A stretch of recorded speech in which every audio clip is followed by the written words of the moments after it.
Hello, I'm Justin from Crane Mountain Gaming, here to give you another weekly development update for Sketchy Tactics, which is a 2D tactical MMORPG in development. A lot of stuff to run through this week, so we'll just jump in here. I'm going to demo all this on my mercenary Ghostface Killa, who of course I cheated by modifying a lot of their data values. Alright, so if you remember from previous videos, there was a pretty kind of basic setup around the enemy spawns. Now we're still using placeholder art for everything, so you'll have to forgive that, but pop over here, and one thing you'll see is the spawn locations for enemies are now randomizing. So they're going to pop into places. Now they avoid scenery, they avoid the player, waypoints, all that kind of stuff, so they pop into these empty spaces. You'll also notice, we'll wait a little bit here, and they will kind of mill about the scene, showing signs of life. So just added a little bit of texture here to the enemies. So, the scenes feel more alive and the world feels a bit more dynamic. Pop over to another one here. Yep. So another thing you'll notice is the enemies now have, and the hover's in a slightly different place, the enemies now have different compositions of levels and types. Get out of there, we're going to get aggroed. They're all aggro currently.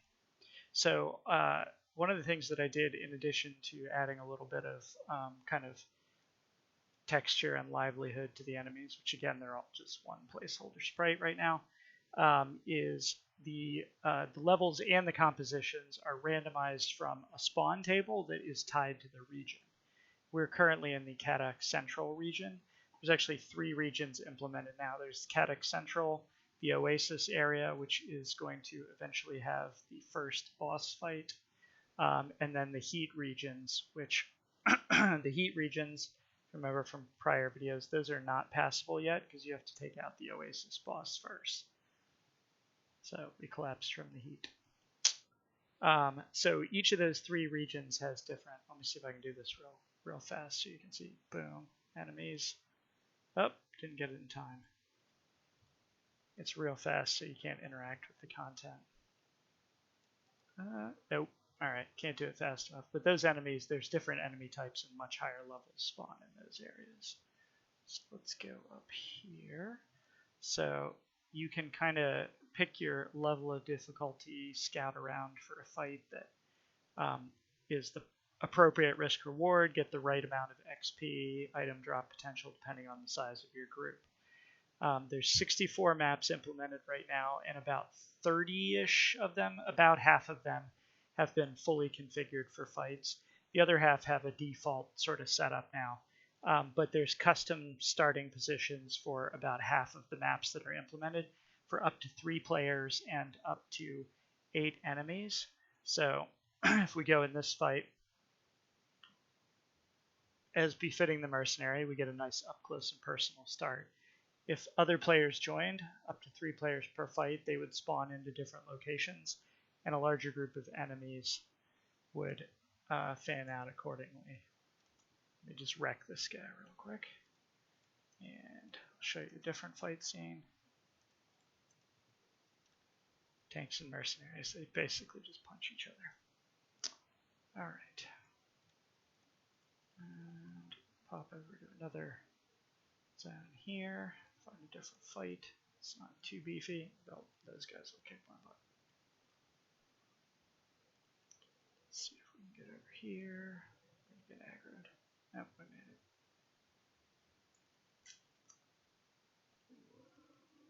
Find a good group.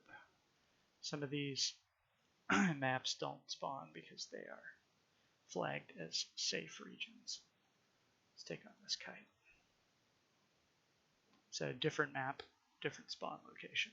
And if you remember from the prior videos, these fight maps generate passable spaces dynamically based on the terrain. So that's pretty convenient because, among other things, I can just move the terrain around. To change the map, sucker punch. Alright. So that's enough about the maps. As I said, there's quite a lot of them. I basically alternated between doing, a batch of like 5 map configurations and then some development and back and forth. Got about half of that done. It's pretty grueling, so I'm just kind of doing that over time. Another thing you'll notice in the fight, or may have noticed, I should have pointed it out along the way, is the XP that we were gaining is now scaling based on the player versus enemy level. And so if you take on enemies around your range, you get the most XP. Too high, too low, it drops off. And that takes into account teammates plus the whole enemy composition. So if we were to go after this group here at level 2, even if we were victorious, which is unlikely because this one would kick our butt, we would get a diminished amount of XP. So we want to fight kind of within 2 or 3 levels of our range for the most part. So that's XP penalties.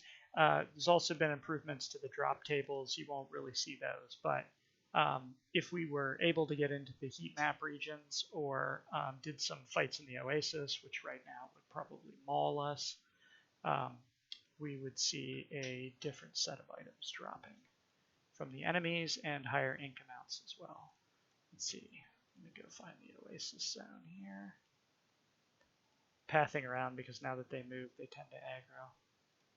All right, see, we're in the Oasis region now. It still hasn't been decorated, but as you can see, different types of enemies are spawning, and the level ranges are much higher, and that's based on the region spawn table. That's our little Oasis zone there. Path around these guys carefully. One of the things I need to do is set most of the enemies to not be aggro, but some of them, like the boss fight in the Oasis and stuff, will be aggressive.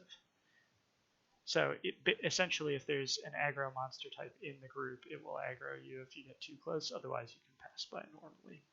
So a lot of the monsters are going to be peaceful. Okay, so let's go in here. Yeah.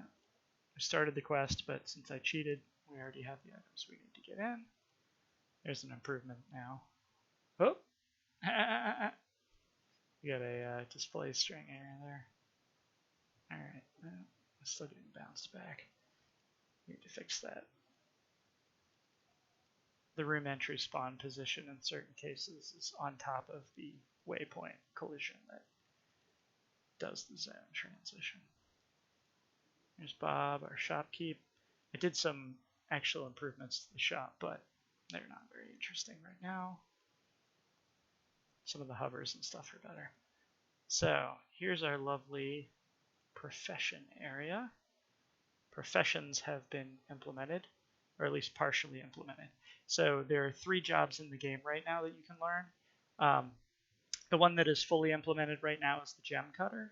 There's Gemcutter, a Craftsman, and a Jeweler.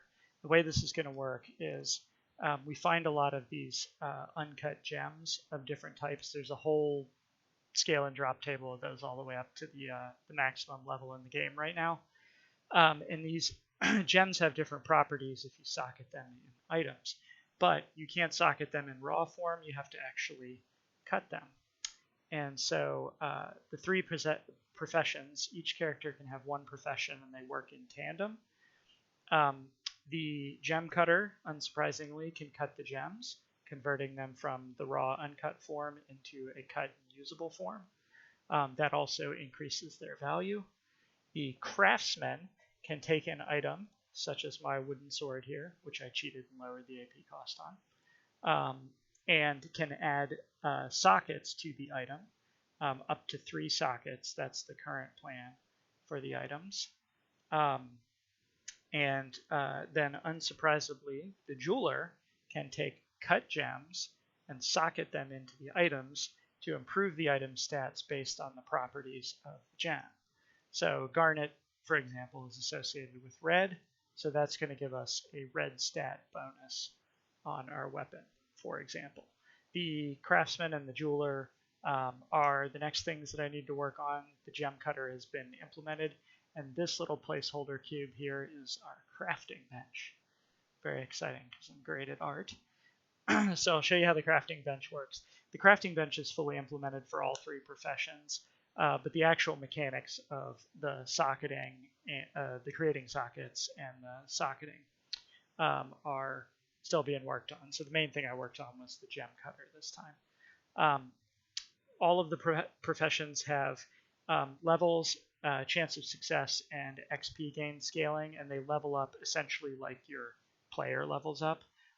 So you could hypothetically take a break from all of the slaughter and work on your professions. You could actually focus heavily on professions early on. There's going to be a lot of different ways to play it. So, you could get in there, start fighting, level up, get stronger, or you could focus on professions, generate a lot of income, and use that to fund your character advancement. Different ways to play for different types of people. We've added Karen here, who's our profession person. Didn't wire up her dialogue yet. And Karen has a shop. Karen, she's the manager. And what Karen sells are the profession manuals right now. This may be quest-based. They may be located in a different region ultimately, so just kind of showing the mechanics now with a little text wrap issue. We have gem cutting for newbies, crafting for newbies, gem setting for newbies. So I am going to purchase that one because that's one that's implemented, and I want to show it to you today. So now, double click these, doesn't do anything, just gives us our hover, but we can learn the Gemcutter. For some reason that's triggering twice, so I need to figure that whole thing out. But we have now become a level 1 Gemcutter. So we now have a profession that we can use at the crafting bench. And in fact, if I go in here and, ooh, there's a bug. I'll have to fix that. It's not updating the inventory. But we'll buy that manual. And we are going to learn that. We already have a profession, so we cannot, unfortunately, learn that one. So we're going to sell that back to Karen. All right. We didn't get as much when we sold it as it cost when we bought it, of course, because Karen. Okay. All right, so we have 29 of these uncut gems, and now that we've learned the Gemcutter profession, it's time to use the bench. So this is going to be click-based, but right now I just put a dumb little collision in there. All right, so when we interact with the crafting, oh, I should have showed you ahead of time, but basically it's like you have no idea how to use this if you do it without a profession. But since it knows we're a Gemcutter, it's giving us the Gemcutter UI, and of course this is all basic placeholder again. So collide, uncollide. So that's going to be a click and menu thing, but I just did it kind of quickly. All right, so what we're going to do here is we are going to cut some gems. Now, a lot of the work here was getting it to recognize the slot types correctly, to stack and unstack items as you place them in. There's a little bit of things I could improve there, but generally everything works. So the uncut garnet is a very basic item here. Note, it's not taking more because we already have one socketed. We can actually, can actually pull it back out. Should be able to pull it back out. There we go. Socket it back in. We're going to craft. It's giving us a 50% chance of success. We are level 1. The item is level 1. 50% chance. All of the crafting is succeed, you get the result. Fail, you destroy the components. So that's kind of how it works. It takes a bit of investment to level up, but at the high levels, it's quite lucrative. The chance of success will obviously improve as we gain levels, which is based on XP from successful crafts. So we're going to cut this, and we got lucky. We gained 89 Gemcutter XP, successfully cut a round garnet. So this is the form that would actually be usable by the jeweler. So if we fail one, there we go. We ruin the gem in the process. It's gone. Cut another one. Succeeded there. So now we have 2 of these. The way the Craftsman will work, adding sockets to the item, the difficulty will actually increase based on the number of sockets already on the item. And with the jeweler, the level of the jewel and the level of the item is going to determine the difficulty. So essentially, if you think about kind of endgame crafting, the sort of ultimate endgame is to get the best gem, which I'm not going to say what it is right now, but it has a very, very strong property. You want to successfully cut 3 of those, which is going to require a lot of effort and investment. And you want to put 3 sockets on your items, but you want it to be a really good item because we're endgame crafting. So there's a lot of chance to destroy the item there. And then if you want to socket 3 of those awesome gems into that item, it's going to get more difficult each time you socket. So the sort of upper tier of min-max gear possibilities is extremely hard to achieve, but if you do, very, very powerful and should be very limited in the game's economy because of the possibility of destruction. But you can make very powerful items at lower levels with less risk by focusing on kind of mid-tier gems or, going to be a lot of different possibilities there. So all of the properties for the gems are already implemented, but just got to work on the next 2 crafting profession mechanics. And a lot of behind-the-scenes work going into the leveling and scaling for the professions there. Let's see, what else? Yep, added to the character sheet, profession manuals, got it. And then, of course, tons of bug fixes, improvements, etc. But we're still mostly using placeholder ID, placeholder UI, placeholder art, etc. But you can see the mechanics in the engine working out. All of our capabilities around item splitting, inventory capacity, professions, things are really coming together. Boom, we destroyed it. So yeah, that's the update for this week. The plan for next week in general is to implement the Craftsman and the Jeweler so that all 3 professions are online. I can test out the mechanics for all those. And there's a few more kind of miscellaneous programming things around introductory combat to do, around line of sight, range modifications on spells and things like that, which I will slot in here and there. And then building out the Oasis boss quest to get access to the heat map region, and then building out the rest of the, configuring the rest of the combat maps to be more diverse and have a higher participant capacity, as I said before, for the other 30-odd zones. So there you go. And of course, all of this is, has local persistence, etc. So a lot of wiring goes into these modifications. So there you go. Beginnings of professions. Looking forward to seeing how that shakes out. And then I'm going to draft some people to do a bunch of multiplayer and early level balance testing, and trying to find an artist to contribute so that it actually looks like something. Thanks for following along. If this is your first video of this type, the end card should show a playlist. You can actually go back and watch the prior demos. These come out in advance for patrons, and they become available a week later to general audience. So if you're catching this, you may be a week behind. Feel free to check out the Patreon or just follow along on the lag. The goal here is to make this a free-to-play game with kind of ethical microtransactions or some kind of subscription model through the Patreon to support ongoing development, pay for server costs, etc., but not to be an expensive, prohibitive game. Thanks for watching. Peace.